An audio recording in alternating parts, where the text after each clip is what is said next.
गद्य की प्रतिस्थापना का श्रेय दिया जाता है।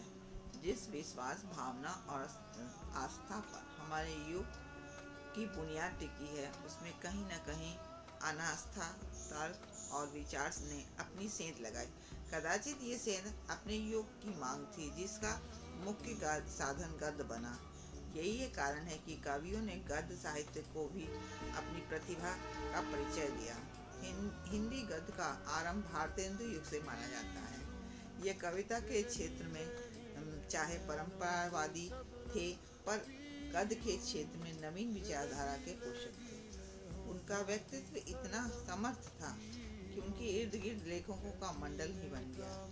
पर यह मंडल ही था जो गद्य के विकास के महत्वपूर्ण स्थान रखते हैं।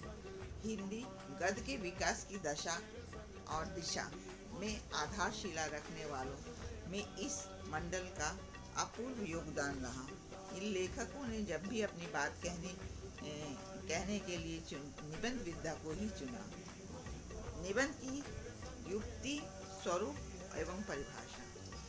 निबंध की व्यक्ति पर विचार करने पर पता चलता है कि निसर्ग, उपसर्ग, वंध, धातु और धर्म प्रत्यय से यह शब्द बना है।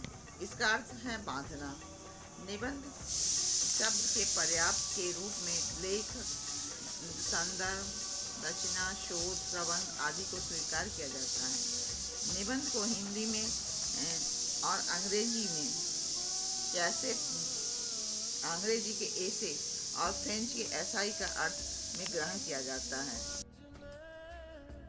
निबंध को हिंदी में निबंध कहते हैं और अंग्रेजी में एसे और फ्रेंच में एसेआई के रूप में इसका ग्रहण किया जाता है, जिसका अर्थ है प्रयत्न, प्रयोग और परीक्षण कहा गया है। निबंध की भारतीय और पाश्चात्य भाषाएं कोशिकीय अर्थ हैं। मानक हिंदी कोश है के संबंध में ये मत प्रकट किया गया कि यह विचारपूर्ण, विचारात्मक एवं विस्तृत लेख है, जिसमें किसी भी विषय के सब अंगों को मौलिक का स्वतंत्र रूप से विवेचन किया गया हो। हिंदी शब्द सागर ये निबंध शब्द के अर्थ में दिया गया बंधन ये व्याख्या है, इसमें अनेक मतों का संग्रह हो। पाश्चात्य विचारों का मत। निबंध के संबंध में पहले प्रयोग फ्रेंच के मार्टेन ने किया था। निबंध शब्द का प्रयोग पहले फ्रेंच के मार्टेन ने किया था और वह भी एक विशिष्ट काव्य विद्या के लिए थी। इन्हें ही निबंध का जनक माना जाता है। उनकी रचनाएं आत्मनिष्ठ हैं। उनका मानना है कि I am myself the subject of my essay because I am the only person whom I know best। अंग्रेजी में सबसे पहले ऐसे शब्द का प्रयोग बेकन ने किया था।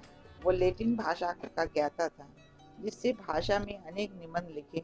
उसने निबंध को विखरा मुक्त चिंतन कहा जाता है। सैमुअल जॉनसन ने लिखा है, आई लूज सेली ऑफ द माइंड एंड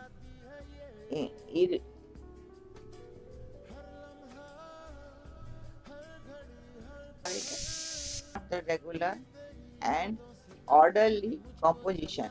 निबंध मानसिक जगत के विशृंखल विचार तरंग एक असंगठित, अपरिपक्व और अनियमित विचार खंड है।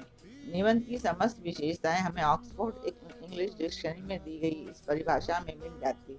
सीमित आकार की एक ऐसी रचना है जो किसी विषय विशेष या उसकी भाषाखा पर लिखी गई हो, जिसे शुरू में परिष्कारहीन, अनियमित, अपरिपक्व खंड माना जाता था, किंतु अब उसे न्यूनाधिक शैली में लिखित छोटी आकार के संबंध में रचना का बोध होता है। आधुनिक हिंदी गद्य भाषा का उद्भव भारतेंदु युग से माना जाता है। शुरुआत भारतेंदु युग से ही हुआ है। भारतेंदु हिंदी हरिश्चंद्र के प्रयास में हिंदी गद्य लेखन का व्यापक स्तर पर प्रारंभ हुआ। इस काल में निबंध, नाटक, कहानी, उपन्यास आदि विधाओं में गद्य लेखन किया गया।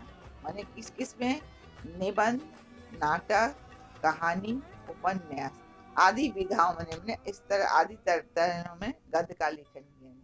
सामाजिक, धार्मिक, राजनीतिक आदि सभी विषयों पर साहित्य का सृजन हुआ। इसी समय